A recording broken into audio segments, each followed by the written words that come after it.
I'd like to call the meeting to order. A recording and or broadcast of this meeting is being made at the direction of the board, and a recording and or broadcast may capture images, sounds of those attending the meeting. Roll call. Vladimir? Here. Jessica? Here. Brian? Here. Kelly? Here. And I'm here as well, so we're all here. Let's do the pledge of allegiance, please. Pledge allegiance to the flag of the United States of America and to the republic for which it stands, Under God, indivisible, with liberty and justice for all.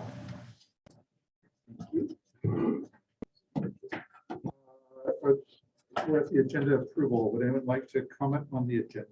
Yes, actually, sorry. no, actually, it's fine. The agenda's fine. I was going to suggest that we do the CACF report before the preliminary budget, just because I think it's a useful exhibit of context and input for the budget topic. Any discussion on that one? Yep. Great. Can you do a motion? I move that we move item 4, the CACF media reports, prior to item 3, the 2022-23 preliminary budget. Vladimir, you still seconding that? Yep. Okay, I have a motion and a second. All in favor, say aye. Aye. All opposed? Moving forward. We met in closed session before this meeting and no action was taken. Mr. Barrett.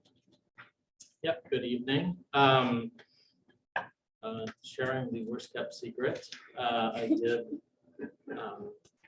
did let you know, as board of trustees, and the community know, and the staff and Los Altos School District know that I do plan on retiring after this school year. So I expect my last day of service to be June 30th, 2022. I know we have a number of meetings before then, but so we'll do a great detail, but I just wanted to raise that. I know we have an agenda item later this evening at H8 to discuss that. I also want to make sure you are aware that Mr. Kenyon, Randy Kenyon, has let me know that he also plans to retire at the end of this school year. So, Randy. Ooh. Yes, I know the board already knows that, and I just want to say it's been a privilege and an honor for me to work in this district and in this community for all these years. But it's time for some new blood, someone younger. And I feel good about leaving right now because we're in a very good place financially. That's, I think, a good time for me to bid adieu to the district. Yes, I'm looking forward to a new chapter in my life. And finally, I just want to thank the board and Jeff for your trust in me. I will be here until June 30th as well. Thank you. Thank you. That's it. Andrew, anything you want to say? I just wanted to let you know. Thank you. I appreciate it. I'm not going to dwell on this one a little bit because we know we have at least a few more months with you, both of you, and we'll probably spend time then. But thank you for letting us early in advance so we can actually take some action. Consent calendar. Any board members like to provide comment on the consent calendar? I would. Yes, please. Let's just change the date of the minutes to 2022 instead of 2021. Okay. And that's it. Any other comments on the consent items? Just we want to go forward with the rest of it. Yeah, I move to approve the consent calendar with the edit of the minutes, or at least the titles here. Do I have a second? Vladimir? Yep. So moved by Jessica, second by Vladimir, all in favor? Aye. Passes 5-0. Employees, this is a chance for the employees to address the board. Kate, is Kate on? Yes.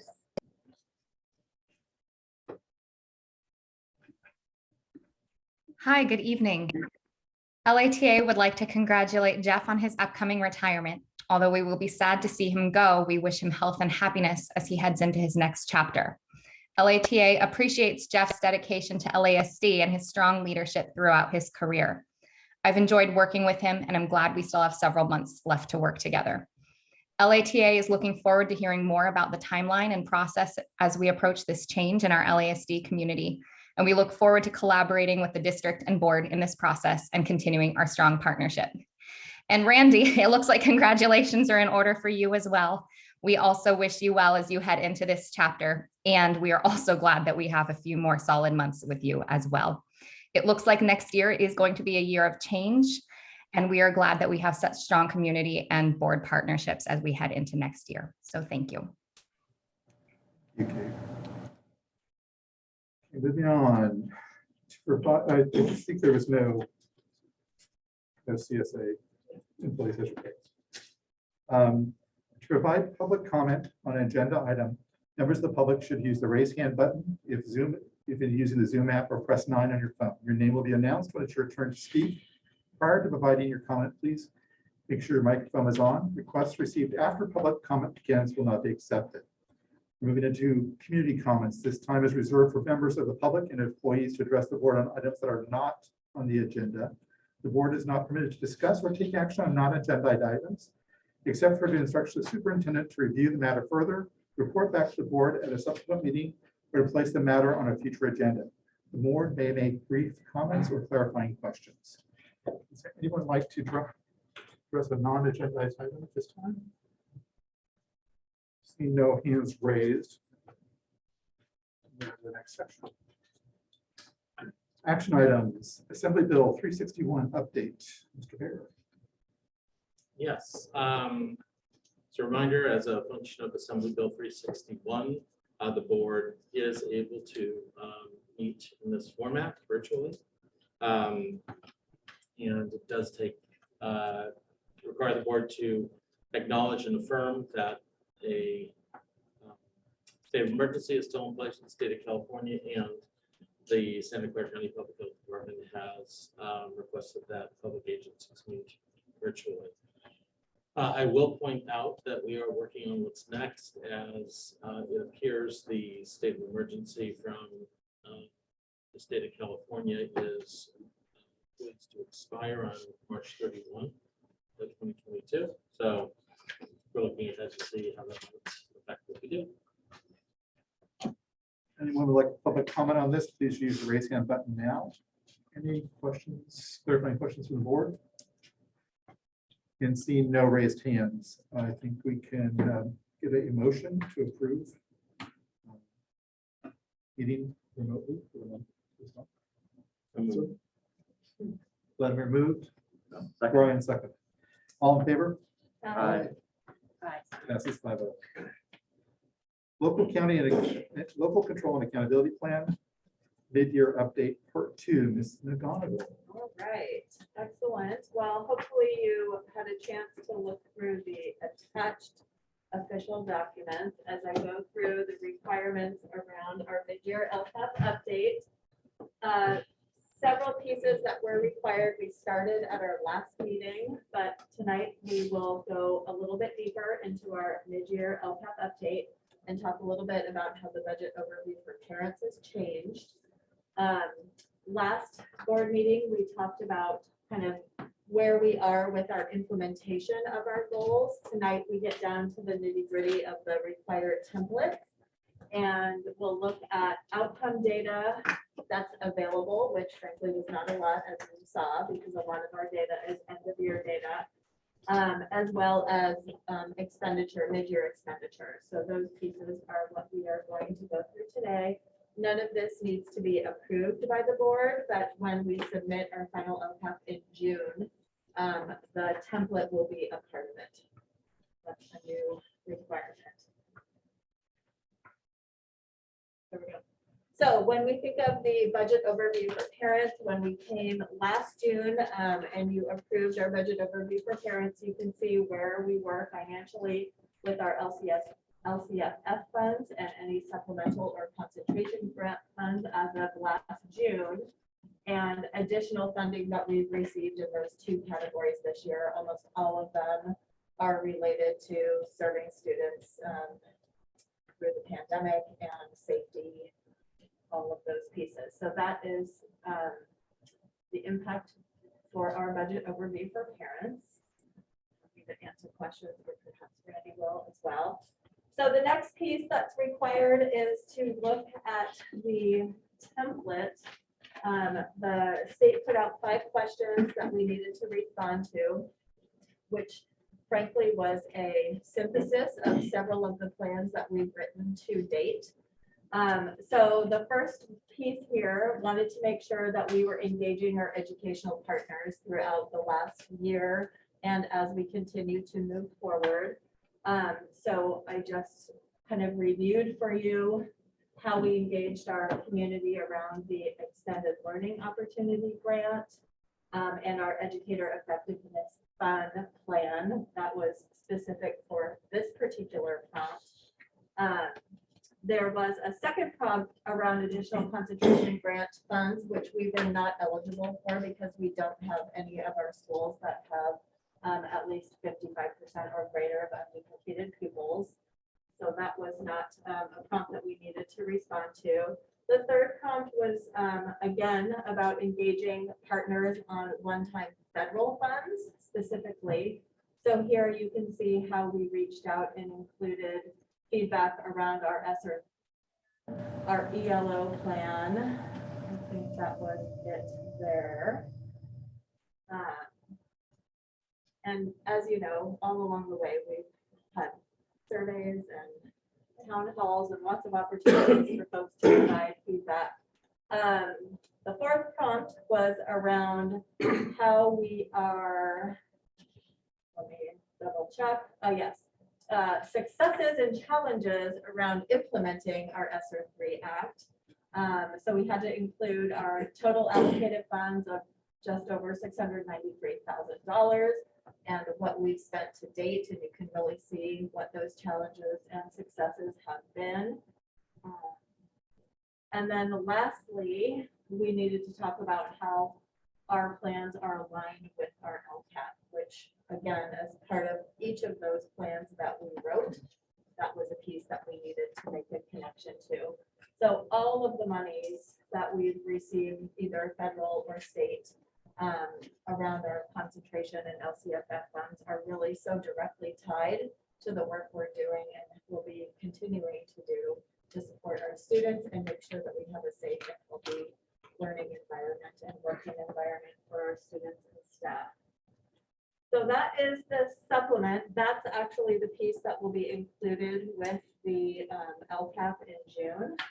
And then we go to our mid-year progress metrics and expenditures. And with this, I worked with Randy's office to really understand for each of our goals, actions, and services, how much we spent to date. You can see here, I really don't want to read any of this to you, but you can see here, metrics wise, for goal 1, we've actually were able to update these particular metrics, and you can see what we have expended thus far for each of our areas. When we go on to goal 2, you'll see here all of this data for goal 2 and most of the data for goal 3, and perhaps 4 are not yet here. These are pieces that we're looking at closely along the way, but it's not comparable data. I want to assure you that we are absolutely tracking student performance data this year, more so than we've ever done, but it's not comparable data that's ready for the LCAP yet. We'll have that this spring. We have gotten some metrics back, so we did receive our reclassification rate. So you'll notice that that top metric there is what percentage of our English learners are at risk of becoming long-term English learners. And that's kind of a marked increase, almost a double. But I want to remind you that there was a solid year where we did not assess students to know what their English proficiency was. Therefore, we didn't have data to reclassify. So it just is kind of a blip in the data. I do expect This year, we've been able to reclassify, this is all last year's data from 2021. But this year, we did go back and give our English proficiency assessment. We have been reclassifying students and will continue to do so. So I would expect that that number is going to get back to a more typical number for us. What else there? Again, you'll notice our reclassification rate dipped because we didn't have that data available for most students. And then in there, we've already presented to you the local assessments that we gave last spring instead of the past. So that's all recorded there. You can see the money that has been expended by mid-year. That was December 31st or what have you of the interim. We look to goal 3. Neither the dashboard has been updated and our spring data will be coming. The money that we've spent. And finally, goal 4. Our attendance data continues to look similar. Our chronic absenteeism data is much higher. We've had students who've been out for prolonged periods because of quarantining and what have you, so that number is much higher. Also coming soon. And we are just in the process later this month before our February break. All of our 3rd through 8th grade students will take our social and emotional survey. We're really looking forward to getting that data turned around hopefully quickly. And really it gives us a nice snapshot to how our students are feeling from February this year and how we can compare that to years past. And then those expenditures program. Goal 4. So as always, this has been not as challenging as last year, but continues to be a real challenging year to support our students, to make sure that our staff is well. We're so thankful that we have such an amazing team really working with our community to ensure that kids are learning. But really just wanted to acknowledge and thank everybody for the hard work because it continues to be a really challenging year. I'm very happy to answer questions. A lot of detailed information. Before we start the questions, if anyone would like to make a public comment, please raise your hand now. Any clarifying questions for Sam? Just one. Yeah. Did I misremember or we moving away from office?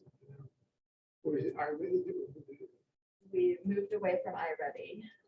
We used Dibbles. We were very excited about Dibbles, the basic early literacy assessment. You were, I remember. It's a great assessment. We're using that K3.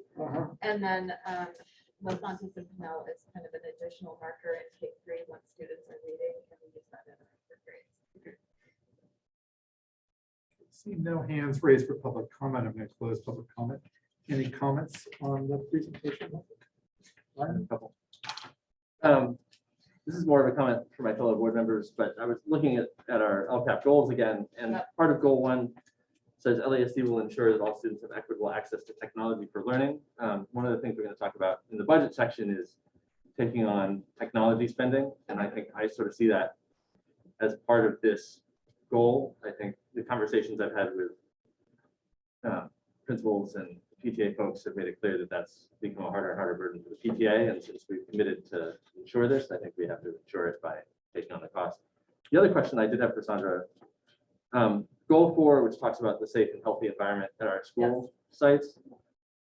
Just based on some incidents that I've heard about in the news and thinking about the state ethnic studies initiative, which is a lot more immediately relevant to high school than it is for us. But I think there's a general trend of really encouraging students to study their heritage and understand their heritage and share about their heritage. And sometimes that can result in conflicts between students from groups who have had conflicts in the past.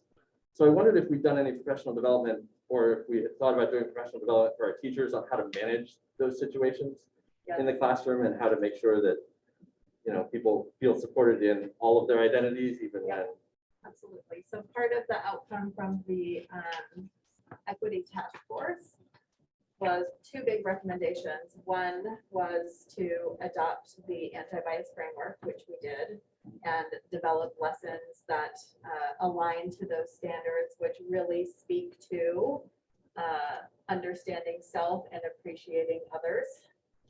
The second piece of the recommendation was to train teachers in culturally responsive pedagogy, which helps facilitate those conversations, which really helps to ensure that students have a learning environment that's safe, all of those pieces. We train our new teachers as part of their induction, and we've been doing that for several years.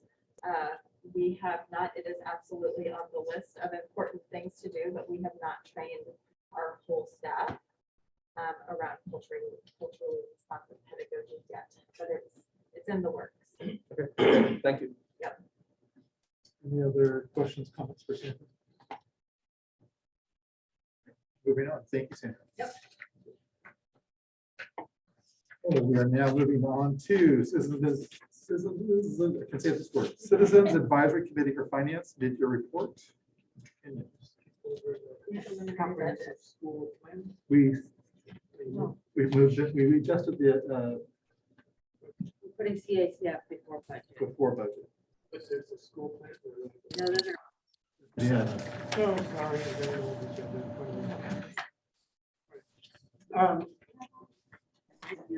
About that. I'm on. Advisory Committee for Finance usually presents an annual report to you with the findings and recommendations. And in the last couple of years, they've been adding a mid-year report because it makes sense to have some recommendations while we're still in the middle of the school year before it's all over. So tonight we have Gary Hedden, who is the current chair of the Citizens Advisory Committee for Finance, to make a mid-year report presentation to you. So Gary, are you there? I am here. Thank you. And we'll move the slides along. Marcy will move the slides. We can just. Thank you very much. Honored trustees, as mentioned, I'm Gary Hedden, chair of the CACF. As you know, our group offers a second set of eyes on district finances. We have 13 members, 2 new this year, and some truly dedicated members with 20 years of experience. We meet monthly during the school year. Next slide. This is the agenda. We'll cover finances, recruitment and retention, enrollment trends, and conclude with some recommendations. I'd like to offer some special thanks to members who helped me with these slides. Last year's chair, Fred Gallagher, Matt Kusan, Curtis Cole, and Robin Abrams. Next slide. It's always a pleasure to report good news. Our revenues are solid. Property tax and parcel tax provide most of our funding, and they are stable. Tax growth, the assessed valuation, is projected to grow at 4% annually, and that may prove to be conservative. Next slide. The expenses are holding to the budget, and reserves are relatively high and expected to stay that way. The one concern, and we have mentioned this many times, is the growing cost of maintenance and the resulting encroachment on the operating budget. Next slide. The pandemic has been disruptive, but has it impacted our recruiting and retention of staff? With information provided by district staff, we have looked at data on 186 staff members who left in the past 8 years. Next slide. We don't see a trend with our recruiting. It bounces up and down, and we have always managed to attract qualified people. We don't collect the reasons people decline our offers, but in this area, a key factor is the cost of housing and the long commutes to find affordable housing. Next slide. We do have information on why people resign. The non-reelects are those who are not offered a new contract. The others are true resignations, and the reasons are retirement, taking other jobs, and personal reasons. Personal has a little typo there. Sorry about that. My school teacher didn't catch that. Resignations have averaged 15 per year for the past 8 years. Next slide. This slide is just for fun. It shows where people go, and it's a real mix. Local areas, elsewhere in the state, across the country, and even foreign lands. Our competition truly is global. This information is from the people who have resigned, not retired. Next slide. The experience in tenure slide shows years teaching, a good measure of age and the likelihood of retirement. We have averaged 7 per year recently, and the histogram suggests that this will continue. Next slide. Together, resignations at 15 per year and retirements at 7 per year give a quit rate of 9% a year. This is actually reasonable and manageable, and this level of churn is below educational services and other industries. Nevertheless, given the turmoil of the pandemic, we suggest be even more proactive than usual with outreach to staff about any issues or concerns. Next slide. Enrollment is down. In our past reports to the board, we offered a prediction bound by reasonable upper and lower trend lines. We are below the lower trend line. Let me pause there. We are below the lower trend line. Enrollment has not bounced back, and we don't see a quick recovery. The good news, such as it is that our revenue growth will exceed our expense growth, so the budget is okay. Next slide. Here are 4 trends that influence enrollment. People are leaving the area and the state. Local population growth is not expected to jump thanks to high housing costs and remote work. Birth rates are declining. And for our district, we have a distribution imbalance. Grades 6 to 8 have higher enrollment than grades K to 2. And if the incoming enrollment continues at the lower level, we will have a significant net loss in 3 years. Next slide. Some consequences with fewer students. Any underutilized facilities will create revenue opportunities. And the timing and use of the 10th site may be impacted.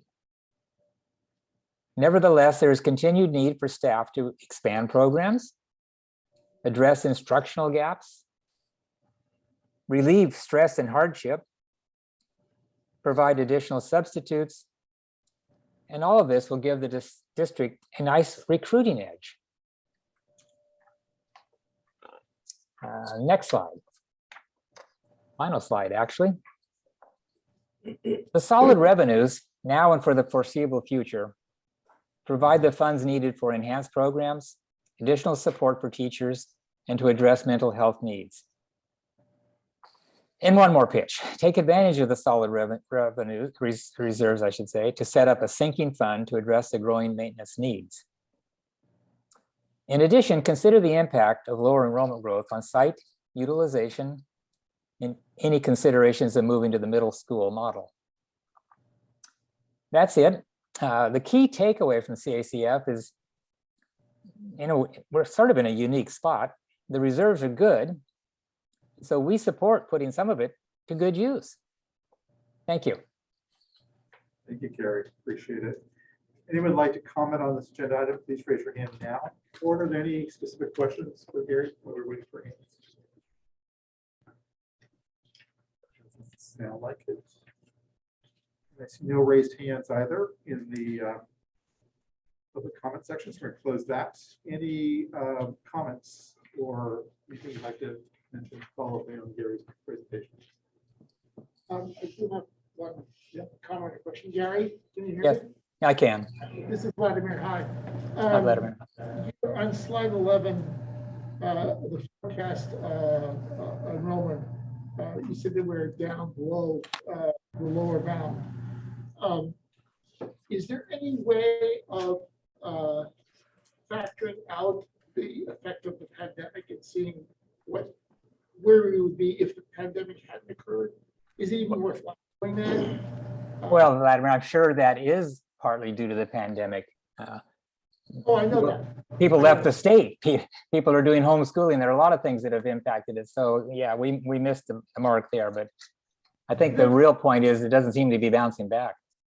Yeah, no, so what I was getting at was, if we try to eliminate the pandemic as a factor, where would we end up being on that?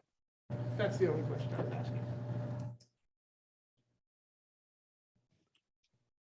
It is just that we are in that. That is the number we're dealing with, no matter what the reason.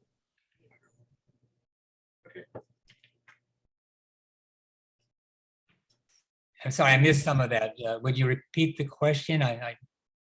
We were just saying that we believe either way, the number is what it is. Okay. No matter how we got there.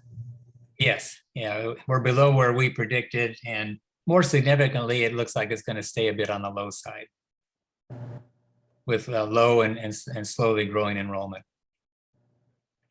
We'll have a more full or complete report at the end of the year. We haven't actually talked to the demographer yet, but this is our initial assessment. Any additional comments, questions for Gary? Okay, Gary, thank you very much. Thank your committee as well. We appreciate your insight. I'll pass that on. Thank you. Thank you. Thanks, Gary. Good job. Thanks, Mandy. Moving on. 2023 preliminary budget. Mr. Kenyon. Waiting for the slides.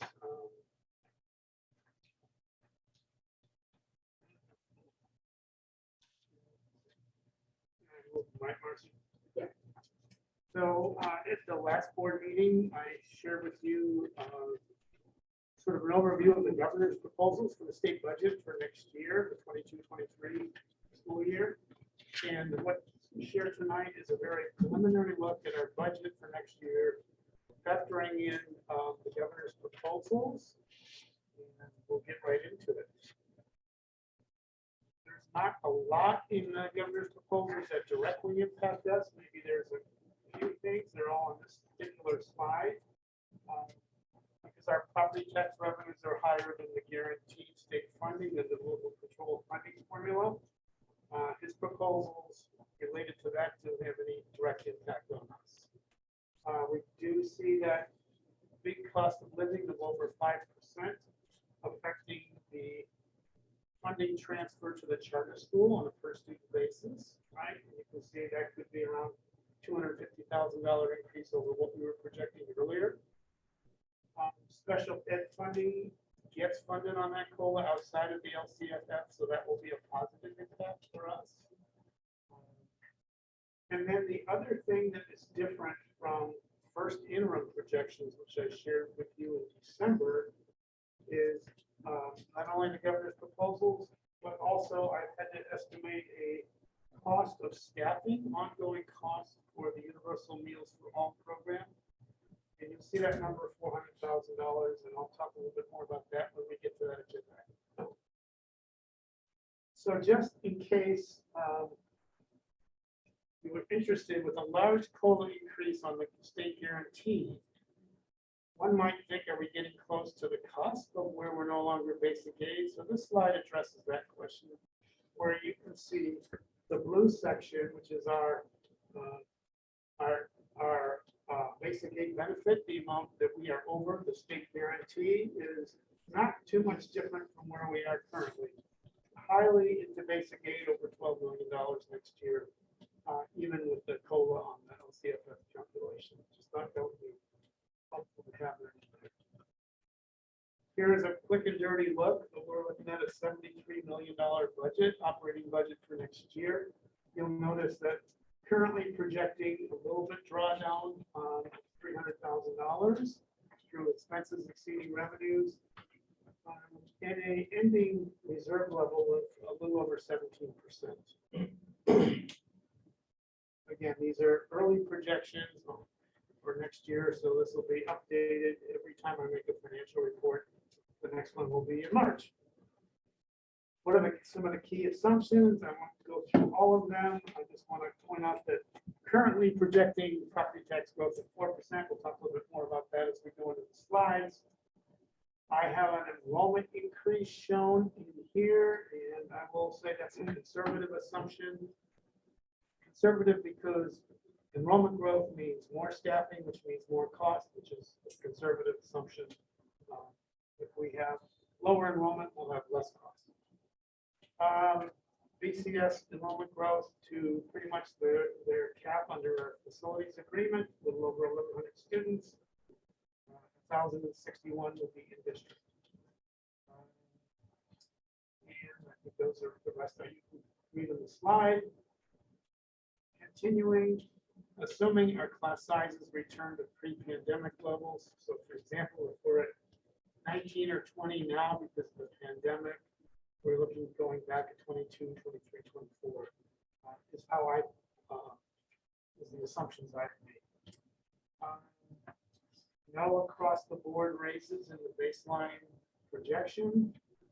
And you'll see at the bottom that I've included the annual cost of $400,000 for the staffing of the free meals program. Here is a slide that looks at where we are with our AV growth. You can see right now we're almost at 5%, and we're only through beginning of February. And you can look at past history and where we ended up with the AV. So it is expected we will see AV growth certainly in the 6% or higher, I would say, based on what recent past history has been. Shown a little bit differently the last few years. You can see last year is this line that's kind of the lowest line where we had a bump down because the inflation factor was less than 2%. The inflation factor now is over 5%. You can see our line, this trajectory, is kind of a straight line. It's kind of this brownish color, hard to see on the slide. And we're right up with the 2 or 3 years prior to last year. So looking towards a fairly healthy growth in our assessed value for next year if past trends continue. Turning to the multi-year outlook, again, property tax pegged at 4% per year. Projected COLAs, our state and federal funding. As I said earlier, I've intentionally put some conservative assumption regarding enrollment that there is some slight growth. And that's based on, you heard from Gary about the potential of enrollment actually going down. Well, we have transitional kindergarten for 4-year-olds being phased in over the next 4 years. We have continued housing going on in Mountain View. So there will be some pressure to increase. And so I've made a conservative assumption about enrollment. Normal movement on the salary schedule for step and column, an annual increase in health insurance costs. Again, no across the board salary increase. In the baseline assumption, there that last button, very bottom bullet, we're assuming we know the current pretzel tax expires June 2025. The assumption right now is that it's not renewed with the baseline forecast. Back to that as well. This compares our first interim projection, which is this gold line where we were in terms of reserves. Here's where we're looking at right now. The big difference being the $400,000 annually for the meals program, which has a kind of a compounding effect over time. At the last board meeting, I shared at the first interim report, what if or alternate multi-year projection scenarios with you. You asked for some additional scenarios, so we're going to go to those. But first, starting with a repeat of what we shared back in December, just so as a point of reference. So this was the district assumed the cost of providing technology for all staff members, not students, just staff. Call that. And it did not make a big difference in terms of our financial outlook. Looking at my projection of reserves. We looked at what annual 2% raises would do to the baseline assumption. And again, this is without the parcel tax being renewed. We looked at it with the parcel tax being renewed, and it jumps quite a bit when we get out to the last 2 years. Another assumption that's certainly worthy of discussion is the property tax growth assumption. Here we looked at what if it's actually 5%, which seems quite reasonable when our historical average has been in the 6 to 7%, certainly in the last 5 years, the last 10 years, the last 15 years. So that's what this slide looked at. And we also looked at a what if for some reason the county board did not renew the charter for the Bullis Charter School due to the letter of concern that they've issued to BCS regarding the makeup of their student population. And that's what this slide showed. So that's what we shared back in December, just to bring that for purposes of discussion, those what if scenarios. Now we have a couple of new ones. So I wanted to point out the technology cost what ifs. So again, the previous one was looking at just staff computers, the $600,000 cost amortized over 5 years. Now we're going to look tonight at the scenario of not only staff but also student computers, and we'll see that that's estimated to cost around $2.5 million, which if you amortized over 5 years would be $500,000. So rather than go through multiple slides, I have several scenarios on one slide. This first slide assumes the parcel tax is not renewed. The next slide will assume it is renewed. And you can see the baseline at the top. The next scenario is if we put in 2% annual raises and no other changes, that in and of itself. And you will see that drops down into below 0 in terms of the reserves in the 3 out years. And you can see the drop off after the expiration of the parcel tax right here in pretty much all scenarios. The second what if is looking at only one change, back to the baseline, no raises, but putting in the $500,000 annual tech purchase assumption for staff and students. And that means the green line up here pretty close to the goal baseline. Next, I combine those two. What if we give annual raises of 2% and do the annual $500,000 in tech purchases? And that's the very bottom blue line. And you see that is shows a -5% for the very out year. Finally, I did two more projections based on 5% tax growth, thinking that these last two are probably perhaps more realistic. It's going to be hard not to give any raises over this period of time. So I said, let's put 2% raises in there as a baked into as an assumption. And the first one is with a $500,000 annual tech purchases. And you can see the sort of purplish, violet, whatever color that is, lavender line there. And finally, and I put it in black and highlighted the 3% number there at the end. I thought this was probably the most realistic of the what if scenarios. It seems pretty realistic to me to think that will be at least 5% tax growth on an average basis going forward based on recent history. We're going to need to give, I think, employees raises during this period of time. And we don't really know. We have some information, we don't have full information on the condition of the computers that are at all the sites. So as an example, some may have very new computers for their students that are brand new and do not need to be replaced immediately. They may even be 3, 4, 5 years out before we need to replace. So we're not going to probably spend all that money up front any 1 year. We don't really know yet the details on how we can best roll that out. So I said, let's just assume for this period of time, we're gonna do half of that. You know, it's not gonna be quite so simple, but I'm just saying, cut it in half, $250,000 annually. And that scenario is what is the black line here looks like. Same scenarios, this is with the parcel tax renew. And you can see most of the scenarios, well, except for two scenarios, well, actually the bottom three are right below our target of 8 to 10% reserves. But the one in black is right at the 8% level in the out year. So that's it on the projections and the assumptions. Our next steps, we have a budget review committee that will begin meeting later this week.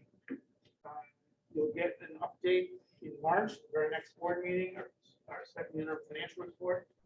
We'll update not only what our projections are for the current year, but also update this multi-year projections. A reminder that we have a March 15th deadline for layoff notices. And beginning this year, that also involves classified staff as well as staff. May revise could bring about some changes in the governor's proposals, right? So I'm going to end with, do you have any questions? Do you have any specific direction you need to give the budget review committee? And I think the final slide is just the sort of summary page of the multi-year projection in very, very difficult to read on the slide, but you can look at it on your computers. And with that, I will turn it back to you and answer any questions. So before we open up for questions, if anyone would like to raise their hand to comment on this agenda item, please do so now. Any clarifying questions for Randy? Let's see. We have a couple people requesting time. Let's do 3 minutes for everybody. And Tina, do you want to go first?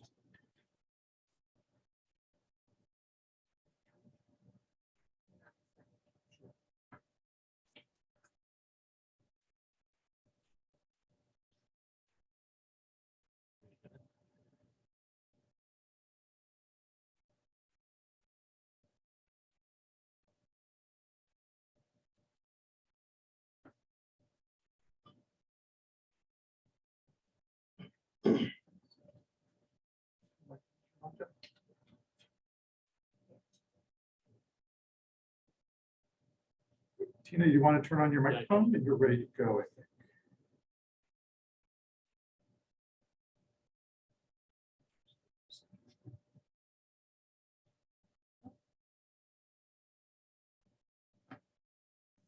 You took your hand in? Okay. Tina, great, thanks. We'll move, if you still want to try raise your hand again, if you still would like to make a comment. Allison, we'll move over to you. Hi, thanks for having. Sorry, Allison. Okay, now can you hear me? Yeah, thank you. Sorry. Hi, my name's Allison Biggs. I'm a parent and PTA member at Santa Rita. Thanks for having comment. I just wanted to comment on the potential of taking on the tech budgets and say how thrilled I am about that idea. I wanted to just give an example of what it's like at Santa Rita. So I pulled up the 2020-21 budget because I helped write that one, so I know it. And for that year, we were projecting total budget expenditures of $280,000 with a planned $60,000 deficit. And our tech line item was $75,000, 55 for devices, 5 for printing, 8 for software, and 7 for maintenance. So if you take that total line item, it would have been 26% of our budget, if only devices 19%. So it's obviously like a really large chunk of our budget. And at the moment, all PTAs pay their teachers stipends for the year. Ours is at $600 a year, which is, I think, the lowest or the near lowest in the district because we simply can't afford to push it higher. If we had tech savings, we could push that much more in line with the other schools in the district, or we could increase our other line items, or we could reduce the urgency of our fundraising. So we love our community, but we simply can't fund to the level of some other district schools. Our back to school ask this year, we had like a phenomenal response. Everybody absolutely wants to help, but it's there's an ability problem to pay, not willingness. And since devices are needed to fulfill curriculum, do state mandated testing, and deliver modern education, it really seems to us, at least at Santa Rita, that it's a matter of equity to bring that budget back into the district. I think it would be great if schools could still decide to buy extras on their own, or they could pay the district to upgrade any purchases. That's totally fine, because at least we would all have an adequate base level of technology that wouldn't depend on the parents having to fund all of it. Thank you. Thank you, Allison. Any other comments from the public? Seeing no raised hands, are going to close public comment. Anyone on the comments from the board members? Questions? Yeah. Go for it.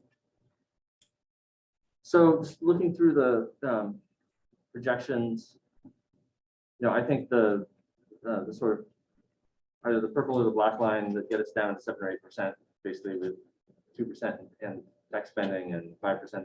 Like, I'm comfortable with that trajectory. The one comment that I have, though, is I would like to see us do the tech purchases out of a different pot of money, either eventually out of the money, or maybe in the interim out of the rent money that we've actually had coming in from the 10th site that's not otherwise spoken for. Because I would actually, the thing I take away about that is that we have 500K a year of capacity that I would actually like to have conversations about how we can expand our program with that money. And I mean, that's basically sort of 5, I think, more or less, 4 or 5 FTEs of teachers. And I think I can think of ways that I think we could improve our educational program with additional staff. So, once we get into the details, that's actually the direction I would like to go. Is that I think we should take on the tech budget, but I think we should actually fund it from a different pot of money, and have a conversation about what else we can do. And so I'm interested in hearing whether my colleagues have thoughts, or whether Sandra has thoughts about what programs we would be thinking about, or if that's a conversation for another day. And then the other question I had was, given that capacity and given the enrollment data that was presented in CACF, should we look at starting the middle school 6th grade shift planning process in the fall? I remember from previous presentations, that's expected to take 2 years, basically, before we can implement it. And given that we know that we've got this decreasing population at Egan and Block, such that we could potentially fit 3 grades into the space that we have, should we start having that conversation? I want to throw that out there and see what people thought. Any other comments? Well, I think Gary made an excellent point about we're at a very unique point in time where we really can do extraordinary things. Allison's comments really touched me about the whole equity question, and obviously I do think that we as the district should take on the tech costs. It's very interesting what you bring up about finding a different pot of money to pay for that. I just want to make sure that when we commit to taking on the technology costs, that we can do it like in perpetuity, that we are not going to run out of money later and we can't upgrade the devices. The other comment I would make about the pot of money assumption is at one point we asked staff to use the rental money to fund improvements, any issues or fixing anything at school sites. So to use that money, it was real estate money applied to real estate, and kind of tie those together. So I'm not sure there's that, if that action was actually taken, that there's that much money laying around in that pot of money. So quote unquote, the idea of taking on tech purchases is something that had been discussed for a while. I certainly agree with it. Makes sense.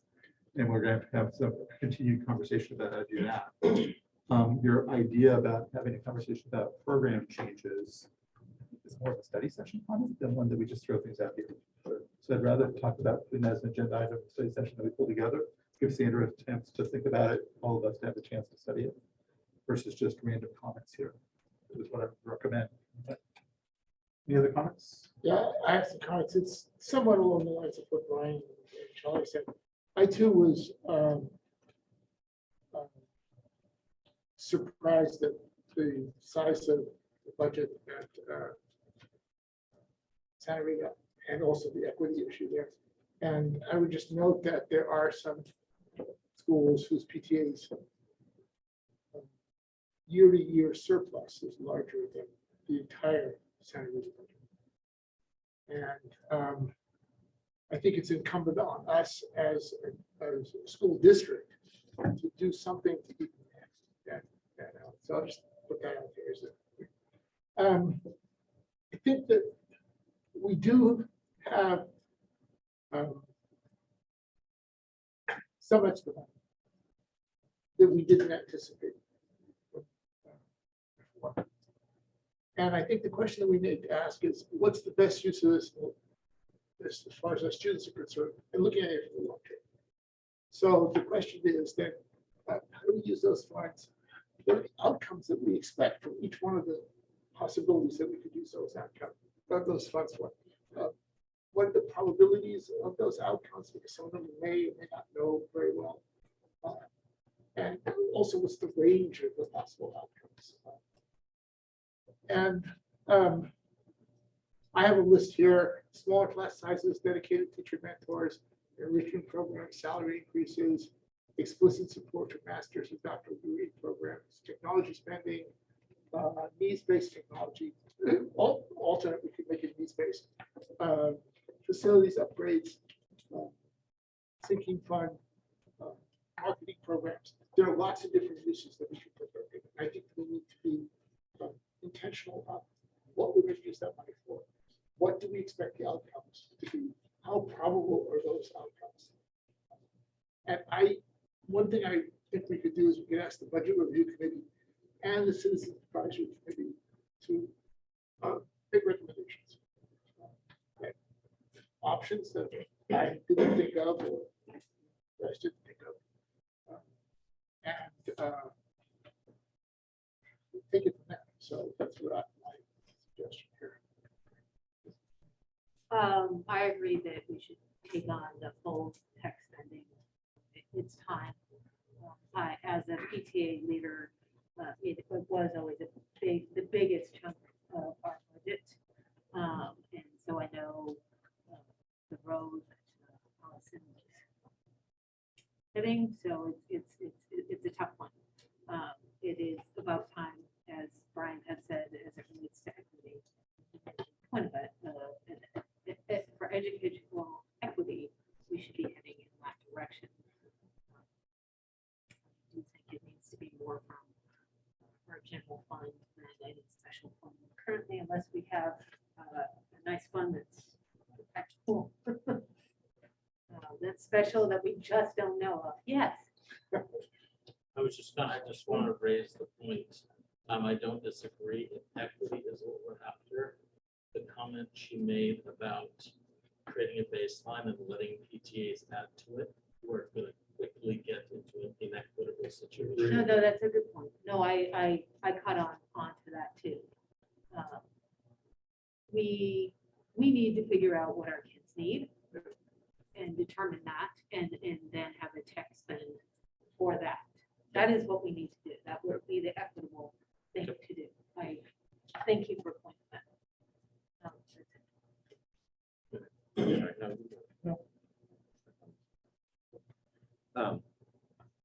So I am sensitive to that issue. So I think we just need to adopt the policy. Perhaps as part of this shift, we should adopt an explicit board policy so that it's not sort of principle by principle. Just because I think there is a line where there are some extra things like projectors or random technology stuff that I think we're sort of fine with PTAs doing for specific reasons. But there are other things, to your point, that are not. So I think we just need to codify that policy so everybody's clear going in, and there's something that principals can point to when they have generous parents ask what they can do. Randy, do you have everything you need? Yeah, unless you have something more specific regarding budget review committee, I don't really need anything else. I think I'm good. budget committee has always will have a make a recommendation to you, so I can work on that. Okay. So I just. Yeah. In principle, I don't have any objections to technology, because I think that's part of the current learning, what we're doing right now. The thing that bothers me is that we haven't specified what outcomes we were expecting out of that. And then comparing those outcomes with alternative uses of whatever platform that we decide to pick out. And I think we need to sort of like move our heads to what is it we want to accomplish? Is it actually going to accomplish what we think we're going to accomplish? And make our decision based upon the outcomes that we expect. And it's hard with when you're dealing with what I think are essentials, right? And so there's an argument to be made that, look, we're just going to put the bar here, everything below the bar, we're going to fund no matter what. And then other things we can ask for outcome-based decisions. So, I'm 2 months. I'm with you on I think that the bar setting's never been established by the district, unfortunately. And I think it's time to step back into that game. Even when I was doing PTA back in the dark ages, one of the things I kept asking for was, what do you need? And I never got a straight answer even back then. And I think it's still, unfortunately, better to find out what we need. But I think we need to put a stake in the ground saying we will fund it versus, and then to your point, Vladimir, anything on top of that could go through the exercise you're talking about, which I think makes a lot of sense. I think Vladimir has a really good point about tying the technology to the outcomes. That makes perfect sense to me. I wanted to make a comment that we're never going to move backwards from the pandemic. Yeah. Right. So it's not like, I think pre-pandemic, when we were elementary school family at Almond, a lot of the iPads and all that stuff, it was nice to have. It's nice, but not necessarily a necessity. And I think if it's one thing that's come out of this pandemic that we're not going to go backwards is our kids need the technology for their academics. I think it makes sense for us to take this on. All comments in? All good? Good. Moving on to 10th site master plan. Randy. Yeah, I'm gonna tag team this with Lisa Gelfand, who should be on the line if technology works from where she is. Lisa, if you can hear me, you want to speak up?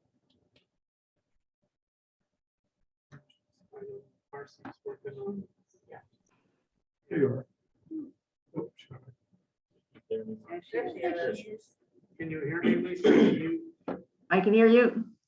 Okay, good. We can hear you. So we have a series of slides here tonight to talk with the board about possible ways to lay out the site, where the buildings go, where the fields go on our 10th site at the corner of Showers in California and Mountain View.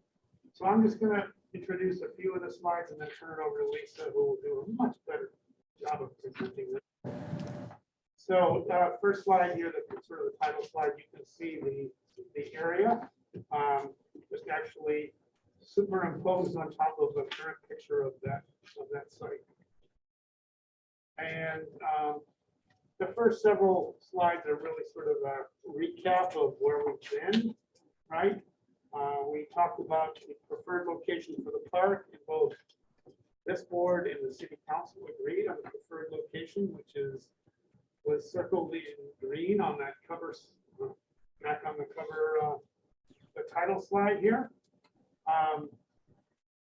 We have to deal with a joint use agreement with the city regarding the outdoor amenities, the sports amenities, including a gym, not just outdoors. So we're going to talk about our district priorities, some options tonight, and time for you to discuss. This slide really reminds us of the agreements we have with the city of Mountain View, where We're transferring 2 acres to them for $20 million for their park. And then this has a couple of bullets regarding the joint use agreement, the funding and joint use agreement for about 4 acres of the site for about $23 million. And again, we have a site that's 11.58, a little bit greater than 11.5 acres. We carve out 2 acres for a park. We have 2 other major elements, the school and joint use buildings and outdoor recreational space beyond the park. And we just need to make sure that whatever we do, if we have safe routes to and from school, we have access for not only our families and students, but also neighbors, and able to operate efficiently and safely both during school and non-school hours. Lisa, why don't you start here with slide 5 on some of the criteria we talked about in relation to the non-park part of the campus. Yeah, I think one of the things to keep in mind most strongly is that that a school is not like any other just piece of real estate. You need to be able to keep that entire site safe and secure during school hours. So that's both the buildings and the fields, and you can't have people wandering around and so on. So so we've been looking at, well-defined areas that can be kept safe and secure, looking at ways for student cyclists and pedestrians to get to school, and dealing with that 10 minutes in the morning, 10 minutes in the afternoon of parent drop off and pick up that kind of dominates a lot of traffic conversations. During the school day, the school buildings, the fields, the blacktop need to be completely uninterrupted by traffic or parking. You can't have kids crossing anything but an emergency lane for fire. And, we need some reasonable shapes that allow fields and a campus and the right kinds of adjacency. None of these things are long, skinny ribbons. So, those are the kind of criteria that we can't keep in mind as we're laying out the site. And I think what became pretty evident is that we're not going to get there without a 2-story building, and that building is what allows us to have fields that are really significant. And, we end up with about 8 acres here. Your normal school site's 10 acres. And we want to be able to provide whatever, in terms of equity, whatever a LASD school offers. And we're also trying to be very realistic about the idea that, just as your enrollment discussion went on tonight, that schools change and school sites change. And it's not like you're going to sell this one and buy another one down the road that's just an office building. This is going to have to adapt with you. And so some of the configurations that we talked about were pre or TK through 5 or 6 or 8 or a 6-8 or a 7-8. These are you're a K district. So these are the configurations that, might happen. Clearly you could do a pre or TK through 2, but they range in size quite dramatically. So the next slide shows you the site, and that's the full site without the without any of the uses. The next slide shows you sort of how big the various bits and pieces are. So the school buildings in the city park sort of conveniently are about the same size, 2 acres. And then we've got our school and community joint use recreational space, and that's about 4 acres. So when we look at the school site here, this is what we've gone over before, where the place that really makes the most sense for the city park is up in that northeast corner. And that's the dotted red line is the on-site circulation that allows on-site queuing, parking, and pick up and drop off. And the next slide shows that we could put a school toward Piketty Way with the fields below. Or the next slide shows that we could do it the other way. That we could have fields toward Brichetti Way and the school toward Showers. So those are the two really only options that are available. We can't put the school in the middle between the fields without interrupting a lot of really important adjacencies. So next, for that 2 acres of school site, we have been using a sort of quadrangle kind of typology, which is a very historically favored kind of configuration for academic buildings. And it does a couple of things. It makes a space inside the quadrangle, which is really private to the school. So even if we have joint use recreation, or we're next to a parking lot, or we're next to a park, there's a place to be outside that belongs to the school alone and is completely controlled by the school. With the quadrangle kind of setup, we also have very good control of who's entering that core campus and can keep it very secure. So the next slide. We did some layouts, and what's important to see about these layouts is that they're pretty generic. I pretty much looked at what a K8 or a K5 or 6 would need. And the reason we did this is that we'll have a CEQA process, and sort of the most intensive use of the site is if you had kindergarten and the kindergarten kids are on a different schedule, and they have different pickup and drop off, and they have a different need for playgrounds and so on. You could also say that it was a middle school, and that area that's labeled kinder play could be a science garden, and that could be, those big classrooms could become labs. There's a lot of flexibility here, and that's something we've been bearing in mind in developing all these options. So next. So this just shows that there's 600 students now. So what we've done is to be pretty careful about just being able to get our basic site approach that'll work for 600 students or work for 900 students, or even if we built it for 600 students, it would work for 900 students later. And that also seems to be a really important thing about school sites, that whatever you had in mind when you planned them, they're going to be something different. And that's not a matter of indecision. That's just a matter of change and what the community needs at any given time. We've used up to junior high kind of sizes for soccer fields and basketball and softball. We're also showing a gym with a high school size basketball court, and that gym is part of the joint use the discussion with the city. So next, please. Now we're going to I'm sorry? we're going to lay out scenario B. Yes. So now we've got layout scenario B, and it's basically the same exact program. Here we have 900 students, and the next slide, 600 students. So again, either location for the school allows us the same flexibility and allows us to adapt and change over time. The next slide, so we really just try to get a little bit more generic about it. What are the various sort of we're calling them sort of opportunities and constraints of the approaches.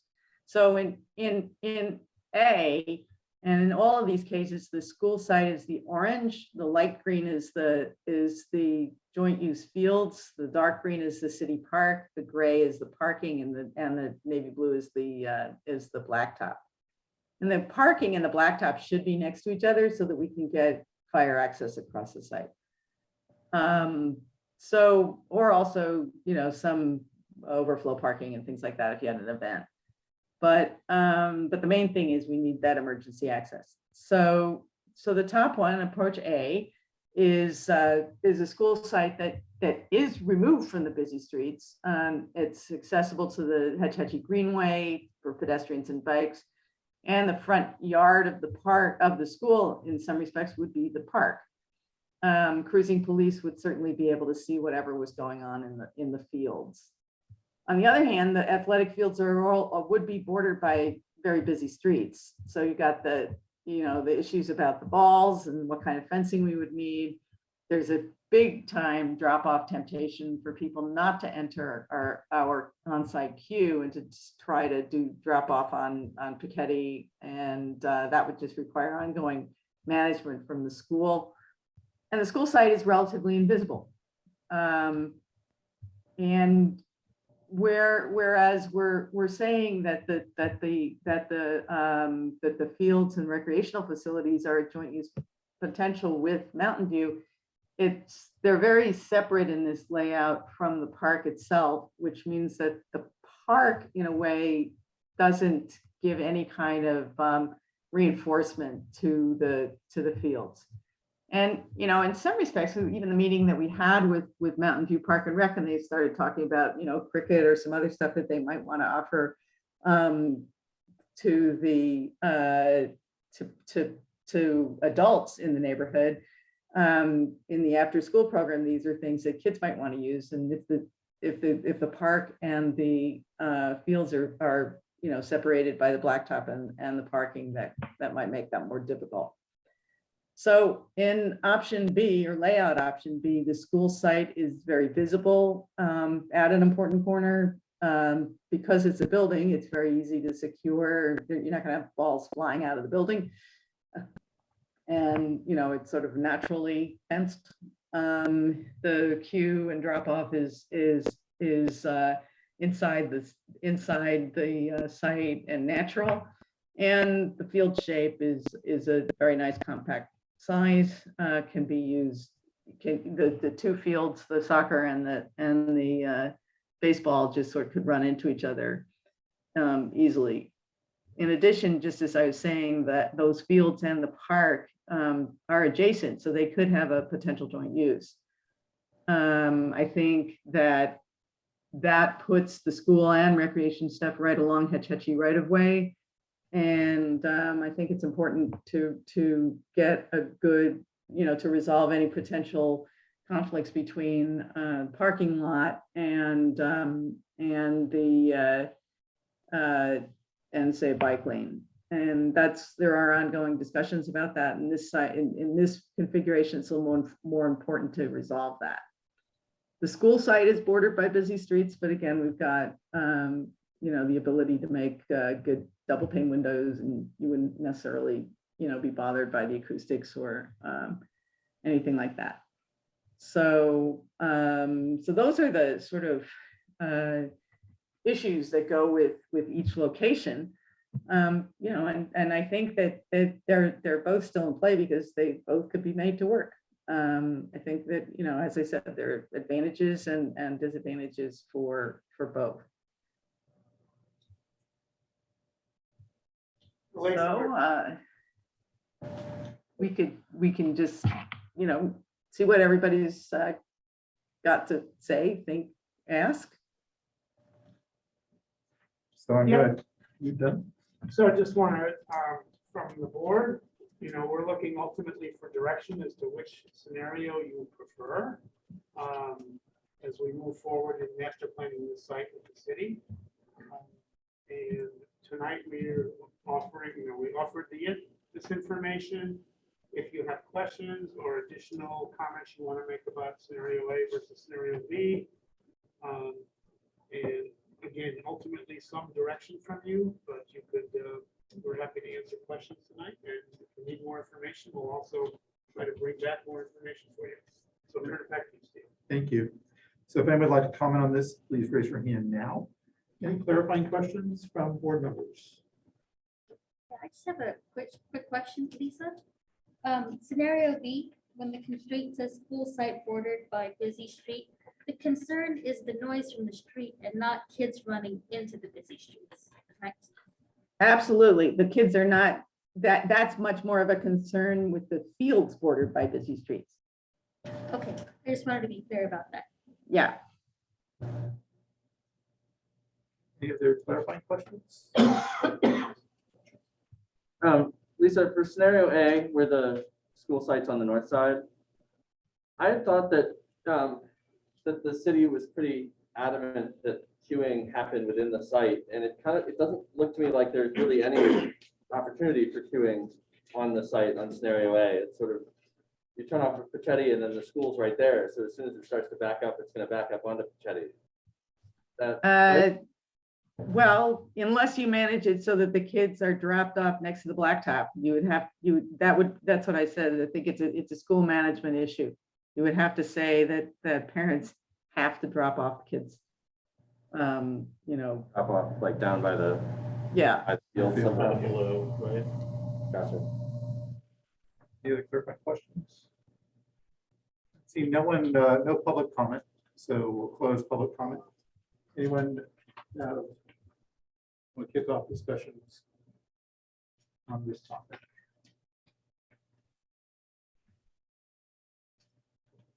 I mean, I'll just say that looking back and forth of the two, I think scenario B makes more sense to me. I mean, I think it's, you know, obviously, I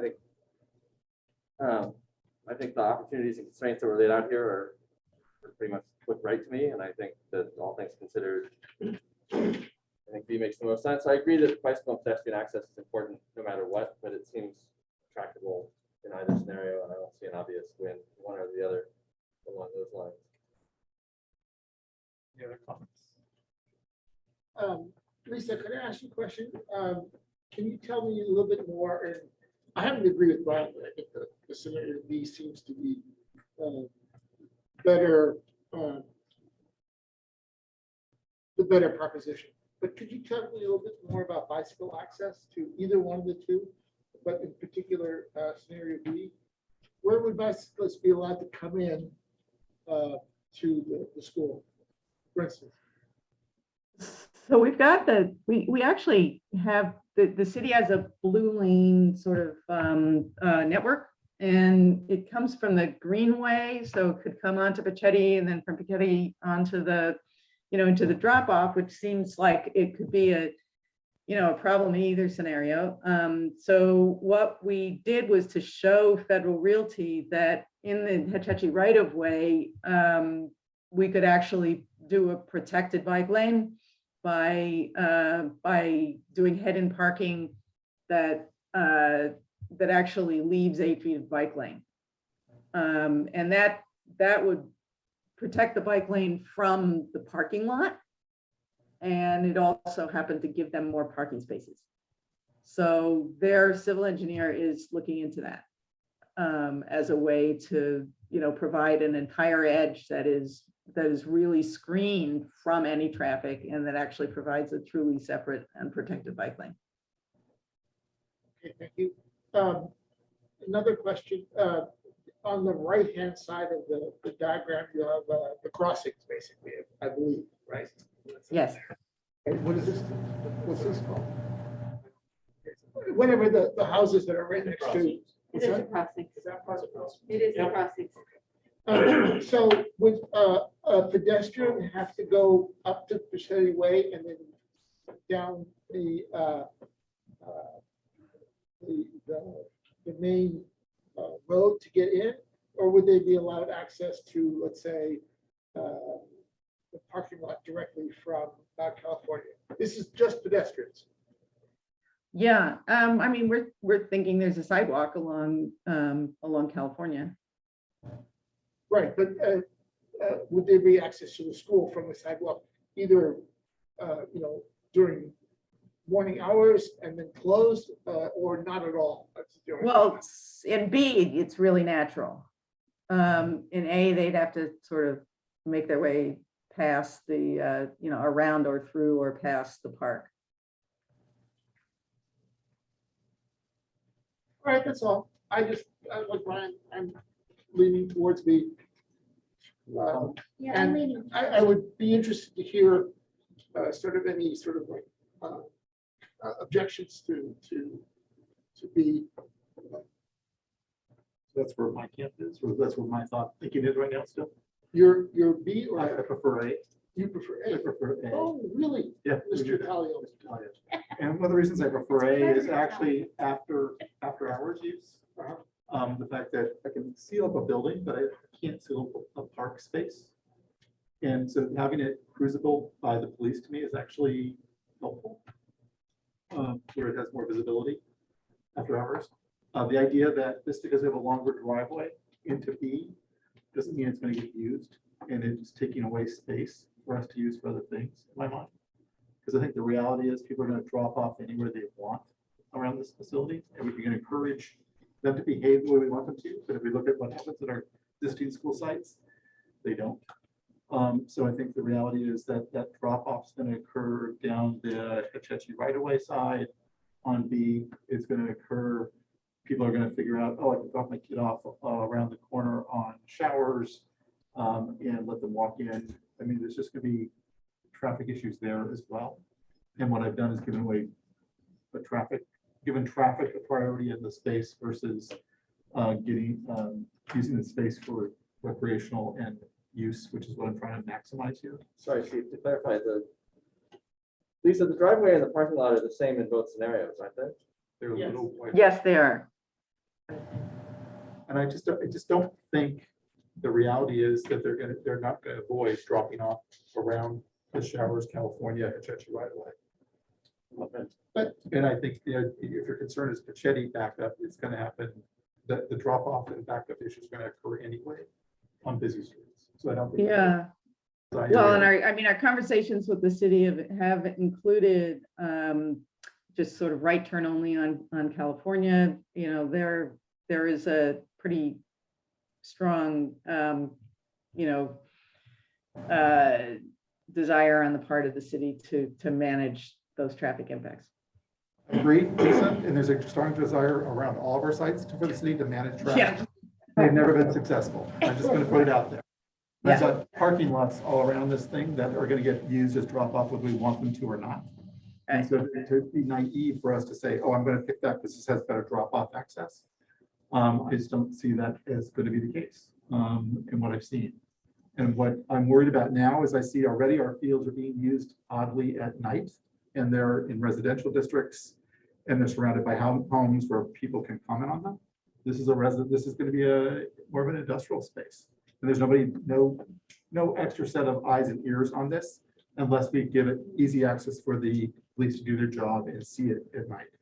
And that's what has me very concerned about us burying the fields behind into that back off of Pachetti. So I think it would be from that aspect, I think there's value add in having those fields up front. And I understand your bit about balls and safety, and I do think that's going to require netting and higher fences. But I think the reality is that's probably going to be true over on the Pachetti side as well. If we use B as a scenario, as we go down there, you're going to probably have to put taller fences along the Hetchetchee right away and along Pachetti just to keep baseball field balls from flying over fences. So I think that's going to be true no matter where we put those fields. And I just am concerned about them being out of line of sight in after hours. And so that's my big concern about this scenario that you're putting up here on B. So the one thing that is not on the diagram is because it's really not, it's kind of not on the map, is that this Hetchetchee right of way north of the site is a greenway, and it's a big dog walking and other kind of sort of passive recreation thing. So it actually would link up with the the fields and the city park. That's all sort of continuous green space. The city has a precise plan that asked for green space in this area. They did that before we came along. And I Sure. think we're giving them a huge amount of green space no matter where we put this. So I'm less concerned about mapping to their precise plan than I am about best use for us. And that's why I still believe that the A scenario makes more sense for what we're trying to achieve personally. Can I just ask Lisa with two questions? One, is there, if I'm seeing this correctly, there is pedestrian access from the Hetchetchee right of way. Is that correct, to the blacktop? Yes. Oh, they can be. I mean, that's you can put a fence there and a gate. and, that can be, controlled. The question is, where would our kids have more privacy? Scenario A or scenario B? I'm talking about the kids in the buildings, not the kids when they're playing on the ball field. Scenario A. I think they'd have more privacy. Yes, and that's why I actually agree with Steve. But don't you think that, there's taller buildings on the other side of Pechetti Way. On the other side, like where the showers part is, it's like, oh, what is it called? The competitor to Walmart, what are they called? Target. Target, thank you. There's like Target, and there's like lower houses, and there's like an empty parking lot. Not empty, but it's an open parking lot. I feel like the kids would have more privacy in their buildings if they were in scenario B. I'm less concerned about when them in the buildings, because they're designed to have that face inward. Yeah. And that's today's layout there. The city's plan for this to all be denser down the road. So I wouldn't design to what the layout is today for your concern there. If that's a value add for you, the reality is you're going to have to push back on that when they go to develop the target site, which is going to come sooner rather than later. When they start, when Walmart's lease finally expires, that's going to get developed up to the edge as well. So I wouldn't be looking at that, oh, I'm getting more privacy for this building by having it on a corner, because the reality is that's not going to last. What I'm worried about is the visibility on us to see what's going on there and maintain safety after hours and not have people using it in ways we don't want to use. We already had odd things happen on our campuses at night in residential zones. I think this is going to be more inclined here than it would be anywhere else. So I'd like that to be visible at night. Steve? Yes, sir. I'm sensing that there's not unanimity on the board. Well, we got three out of 5 are trying to agree with me. 3 out of 5. You do. Yep. But I like it. She likes B. Not- You have 3 out of 5 like B. So Sorry. I like B. We know where we're standing, Yeah. what Steve and I are saying. yeah. So I have a question. Is it conceivable that the Mountain View Park space gets shifted down and the parking lot moved up? So that way the green spaces are connected, and they're not separated by a park? Is that an option, or is that it? If we already agreed to where the park. Yeah, we is. said not to do that. And Plus, I think they want that this provides the long queuing.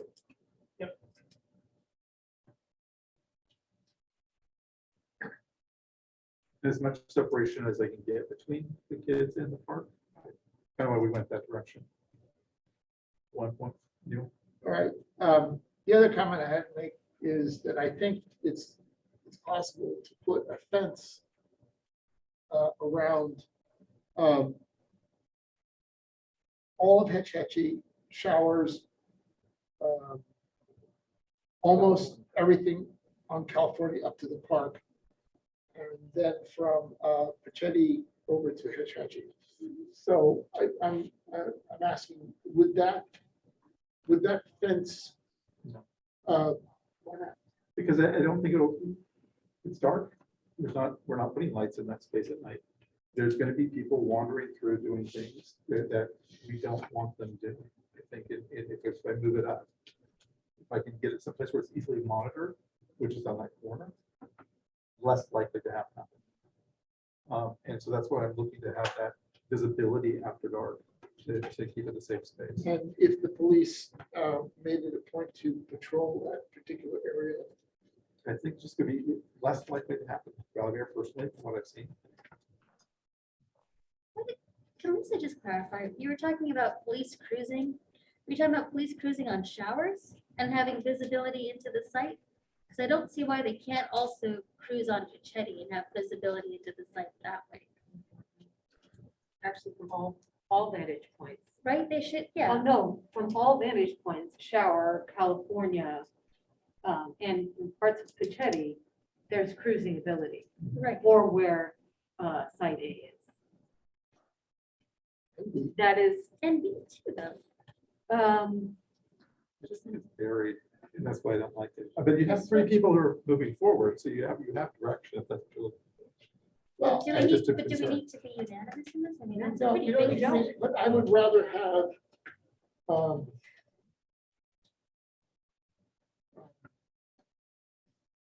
more support for a particular outcome. As a board member, I will support whatever the board Chooses to decides. do, yeah. I'm just gonna say that it's definitely Scenario the right thing Y. to do. Do we care, in scenario A, do we care about field users parking in the school parking lot?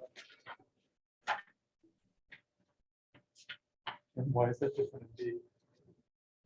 Because in B, the fields are across the street from an 8-story parking structure. And that 8-story parking structure should be used for the things as well. Correct, So, you know, I don't know Sorry, what that'd about be it. different.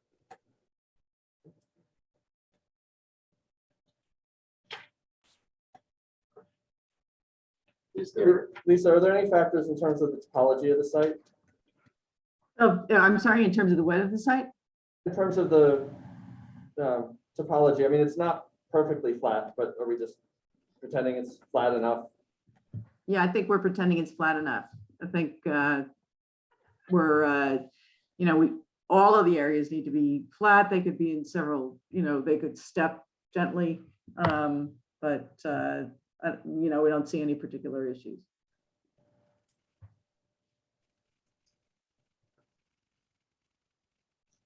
so personally, I'm still leaning towards scenario B because I think it's possible to restrict access to the site, the entire site with fencing.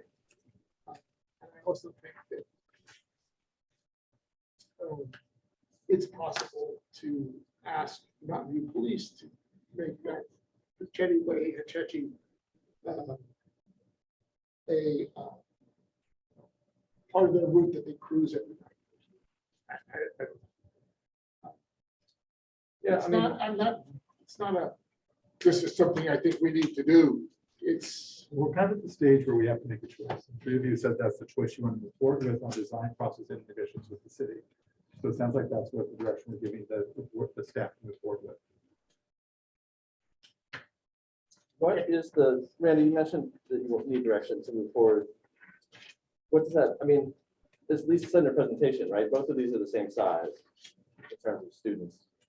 So what's the, what is the choice that we need to make? So the reason why we need to make a Yes, choice, thank you. I think the project description for CEQA is part of it. So how this project lays out, where the different elements are going to go. Certainly for the joint use space, we need to know where they're going to be so the city can start master planning based on the layout. Lisa, anything else that you can think of? Have you been hearing this okay?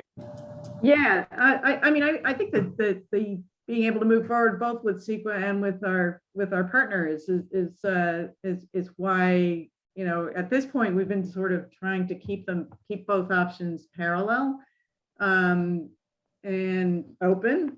But I think to move forward, we are going to start having more detailed discussions with Park and Rec, with the DPW, there will be a traffic report, all that stuff goes into CEQA.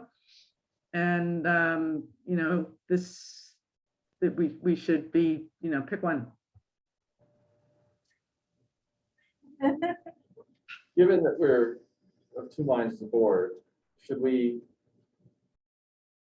try to garner more feedback from our community about these 2 things? I think, guys, you're going to make a choice. I think it's up to you to hopefully make that choice. I think we've asked for feedback at different stages, and I think it's time to make a choice. You guys have chosen this. So that's what you're going to give your direction to work with moving forward. so I'd like to suggest that we choose B layout. And it's not an action item, it's just a discussion point. You guys have chosen that, so. Done. Okay. Lisa, thank you. Okay, thank you. Randy, Universal Meals.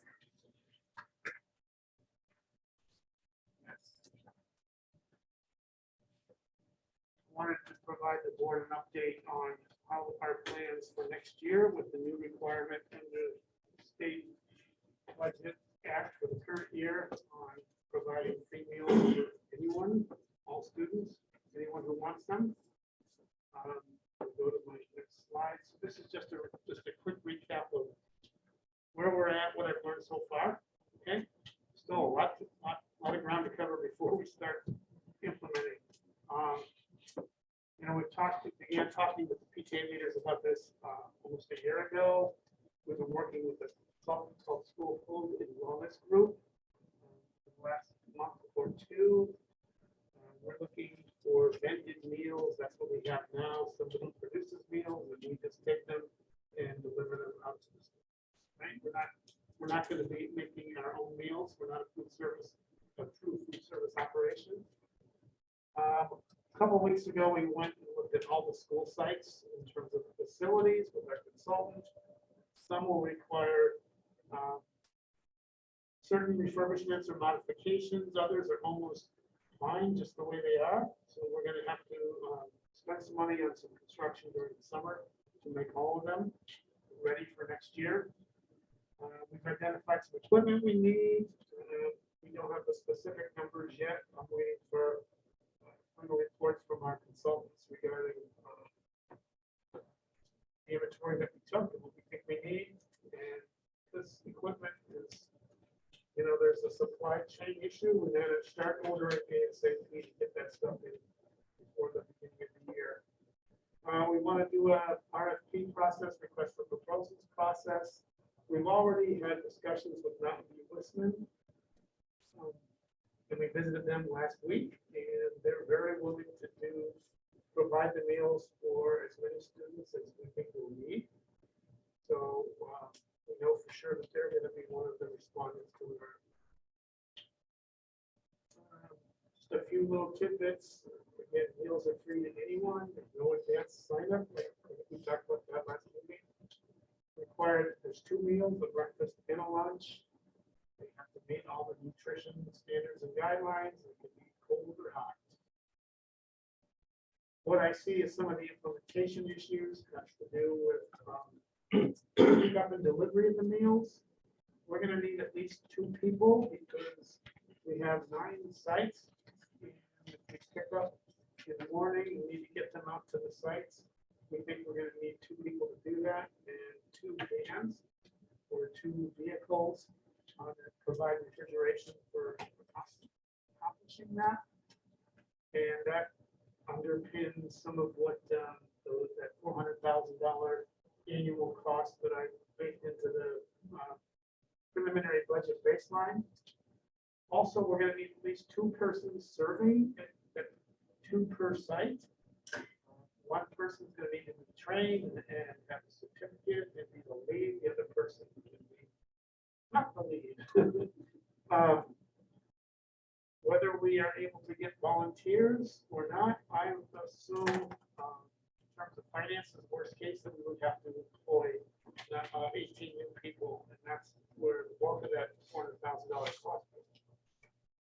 I've already mentioned the refurbishment of facilities. There may be some state money as proposed in the governor's budget. That's not for sure yet. That's goes through the whole budget development process at the state level.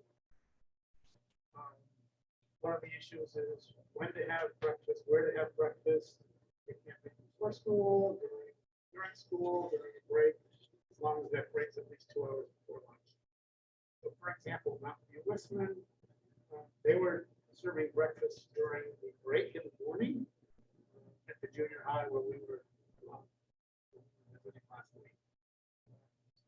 It's a grab and go breakfast. Up, pick up your breakfast, go. Very quick and efficient. Costs I already mentioned, the $400,000 ongoing, just on staffing. Then we'll have some one-time cost for equipment and for facilities.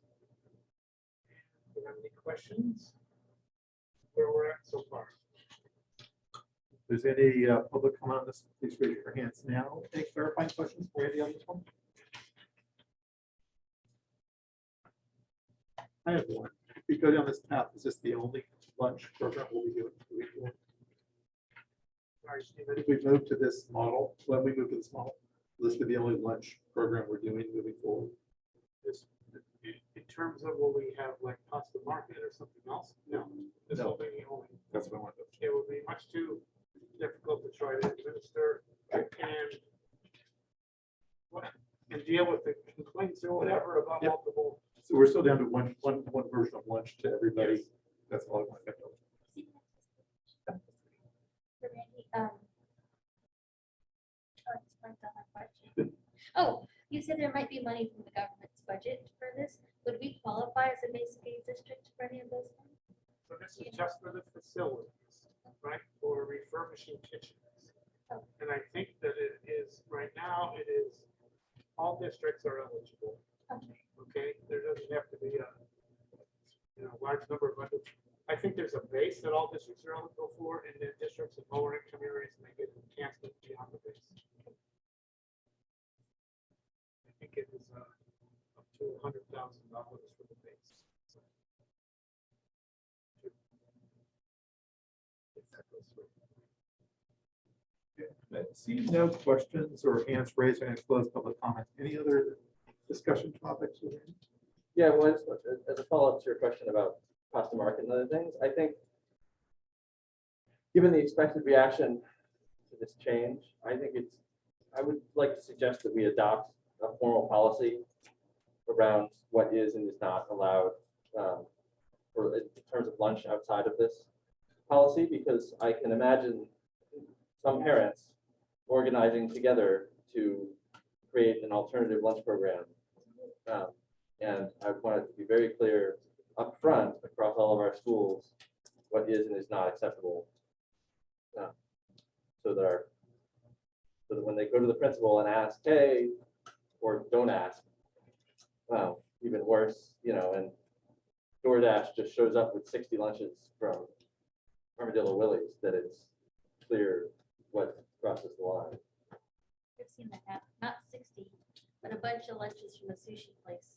Yeah, I know at Santa Rita, they had to lay down the law because there were a bunch of food delivery guys showing up to the office every day with lunches for kids, and they had to finally say, no, we're not doing that. So I think we need to get out in front of it across the whole district and say, here's what we are and are not doing. As it relates to facilities, what's the worst we have to do for facilities? Like, what is like the most drastic change we have to do? So, but if you know Santa Rita and Oakdale, they have their lunches served out of their multis, which are very different multis from all the other schools. They're just kind of wide open spaces. Compartmentalize those a little bit. Okay. We can make it work without major remodel. So remodeling within the space, putting up walls. Putting up some walls, storage.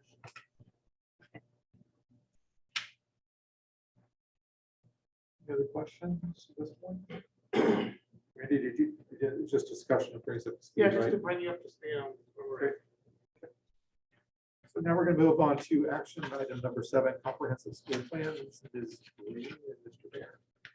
Yes, so our Director of Student and Staff Services, Erin Green, is here to tell you a bit about the comprehensive school safety plans, which come to you as an action item for approval this evening. You've seen these in previous years, but it is a requirement that we bring to the board for approval. So, Erin.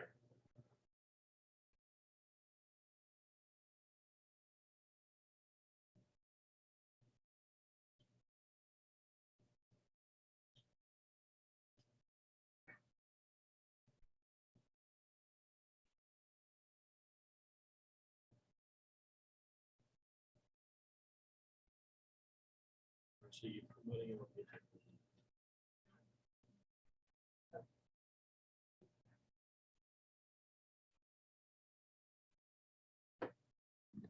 Here we go. Hi there. Can you see me? And we can hear you too, which is even more exciting. Go Oh ahead. my God. Okay, well, this was new to me tonight because I've never done the recording and then joined as a panelist. So thank you. Good evening. I'm here tonight with the yearly update for our comprehensive school safety plans. This is our third year now that we've been working with these plans, and board, I know that you've had an opportunity to review or you've received all 10 plans, the 9 site plans, and then the 1 district office plan. Marcy, next slide.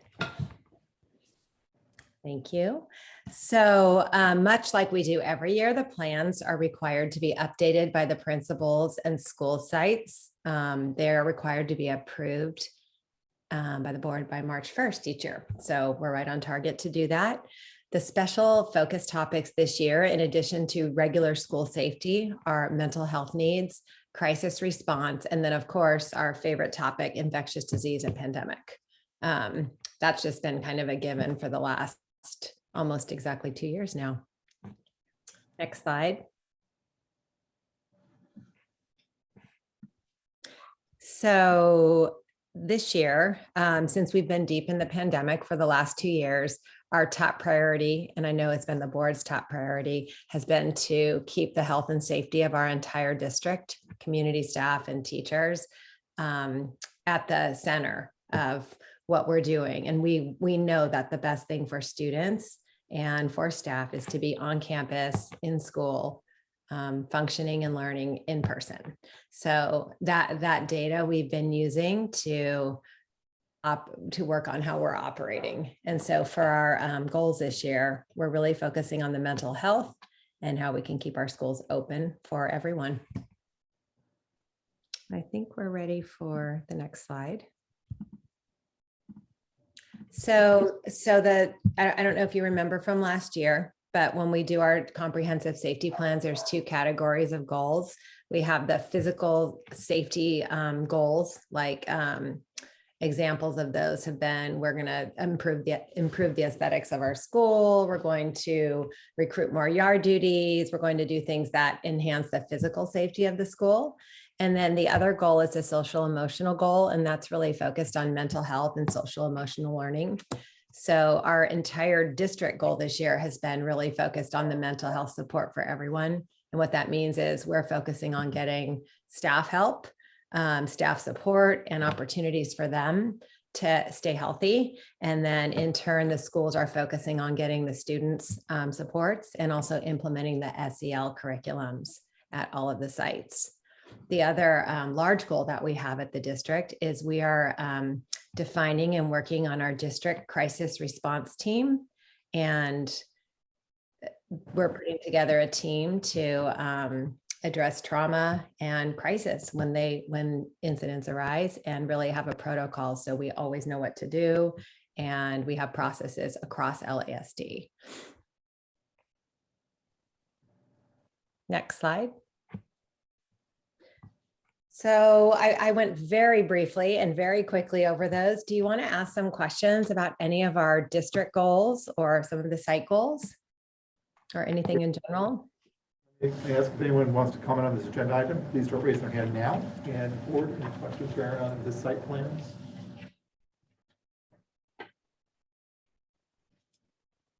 Clarifying questions or comments, it doesn't sound like. They're very detailed there, so, as usual. As usual, very comprehensive. Yeah. Oh, I felt like I was very quick tonight, but yeah, so we're doing some really great things. And I know that last year we focused on mental health, and this year we've gone deeper into mental health and really the crisis response. We've done a lot of really great work around that recently with some trainings with our principals. We're going to be moving into some trainings with our staff, and we're really putting together some good protocols to make sure that our district's running very safely and efficiently, especially around when there's a trauma or a crisis. See no hands raised. I'm going to close public comment. Is there any other comments from the board? Go ahead. I have one very small comment on the comprehensive school plan. Happen to be looking at the Georgina Block Junior High School plan, but I think it probably applies to all of them. There's a section on unlawful demonstrations and walkouts. And I think the first sentence is just a little bit too broad.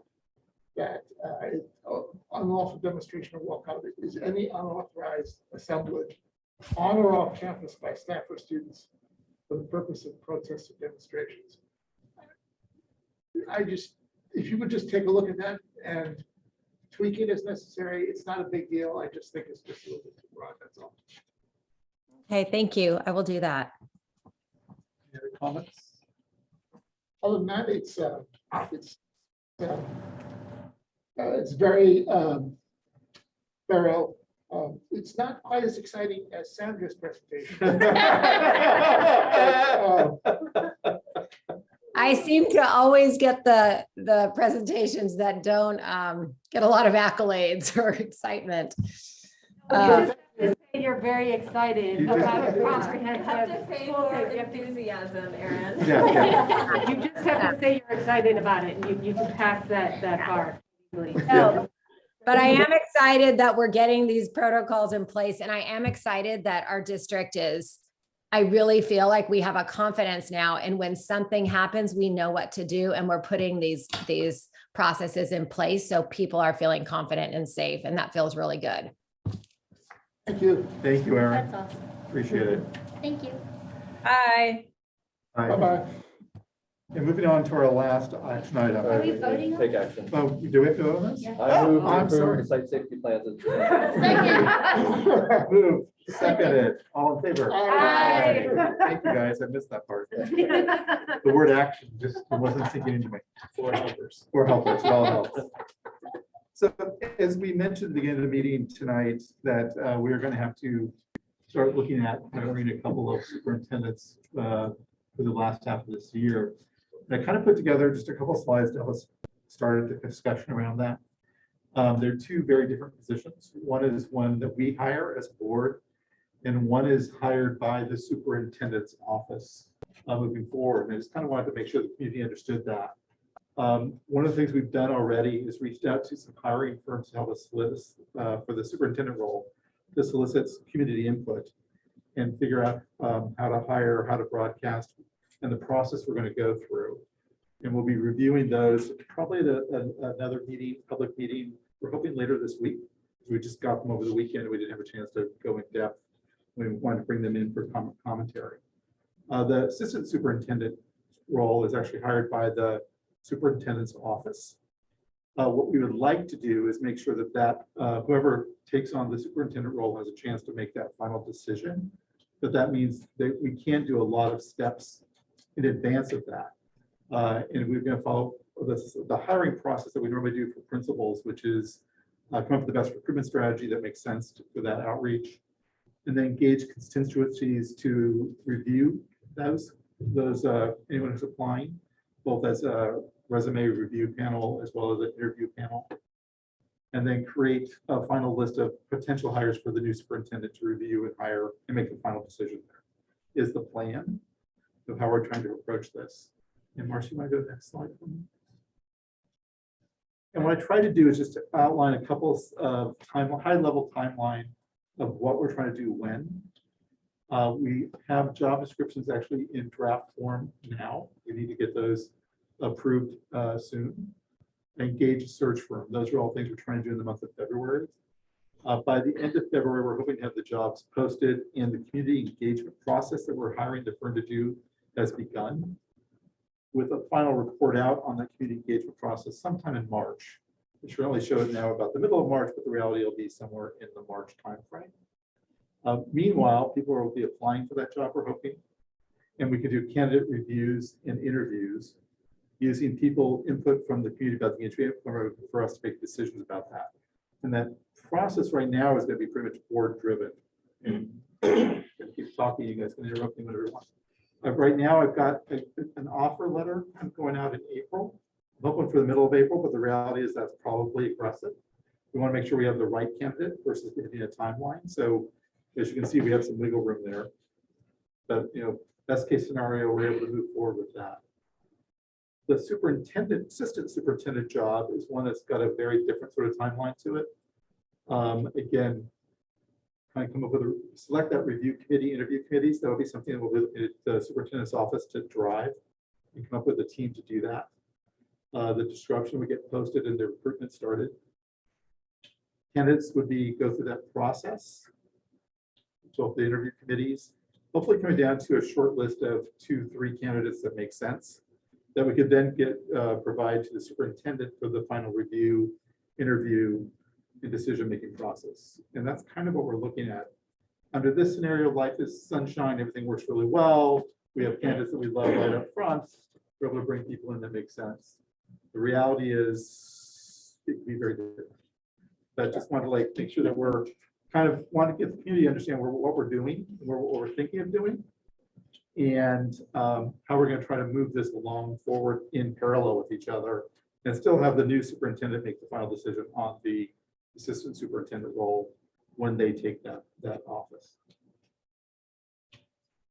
So I'm going to open this up for community input. If anybody wants to raise their hand now, they could do that.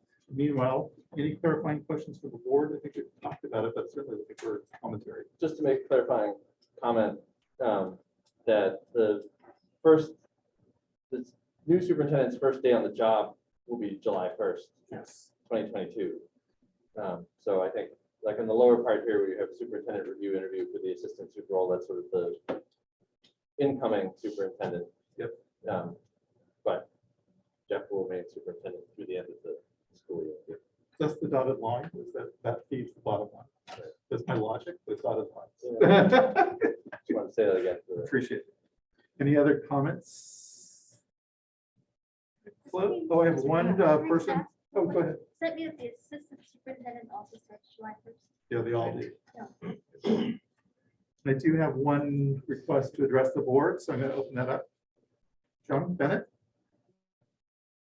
3 minutes.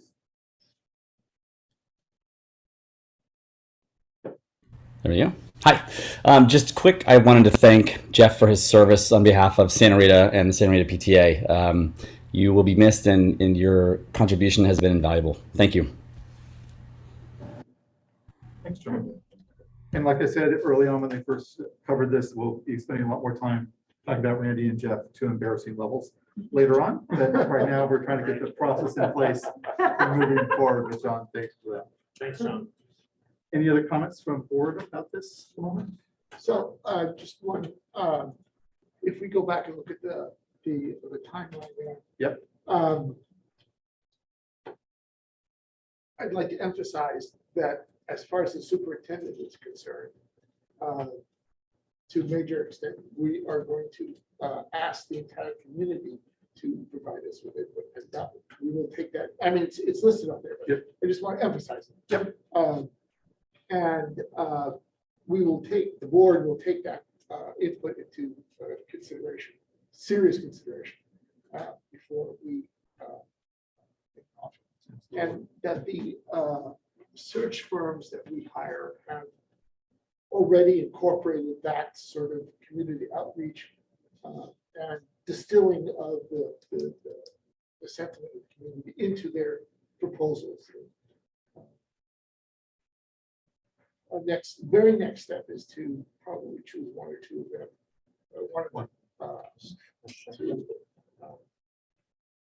So we are set for Thursday. We are set for Thursday to do that, so that's going to be a public meeting. I have a question about that. Yep. Too late to schedule a public meeting given the 72 hours. 24 hours. Oh, it's 24 hours? Yeah, for a special meeting. For a special meeting? Yep. I withdraw my phone.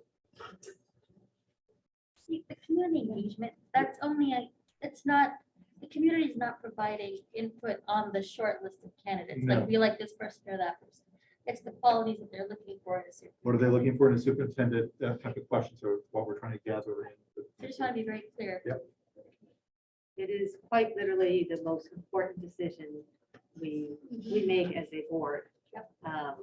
And as you said, we're going to take in all considerations because we need to know what our community needs.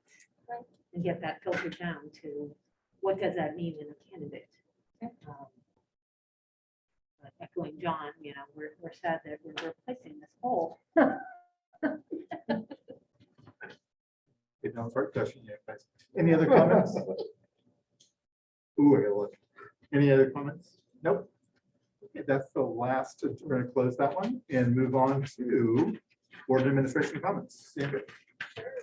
Today, we hosted our first STEM Career Day. Today was over at Egan, tomorrow was at Block. We had a variety of really interesting community members who came to talk to our students about their STEM careers in all sorts of different facets. So cheers to Karen Wilson and Grace Choi, who really have managed and recruited all of those great folks. And thank you to our speakers. You can see some of them on our Twitter feed. Let's see what else.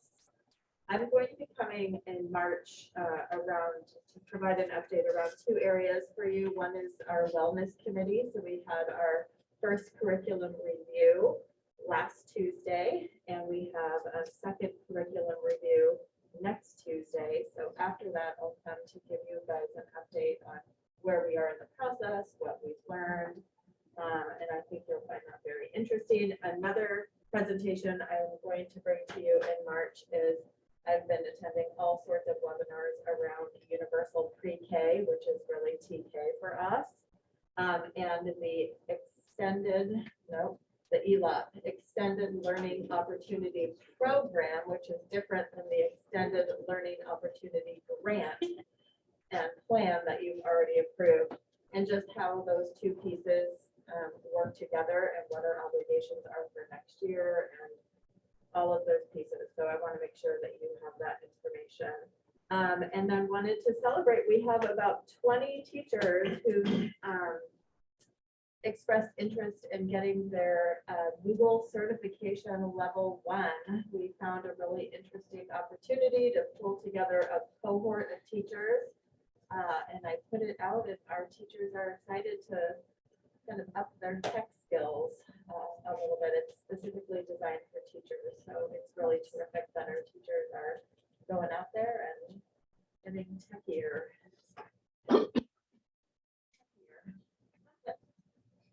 I'll pass. That's enough tonight. I don't know. If we do this.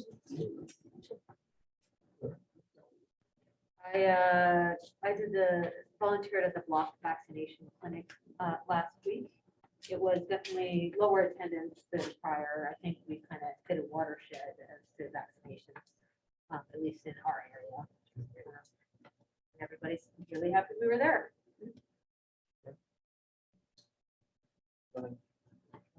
Oh, I just wanted to say that challenge team this Thursday, the 3 school districts are presenting. That's very convincing. That was very convincing. In case anyone from the community wants to hear. And Steve and I are going to meet with the county to talk mental health stuff. So. We are. Anything else? If not, we're adjourned. Thank you.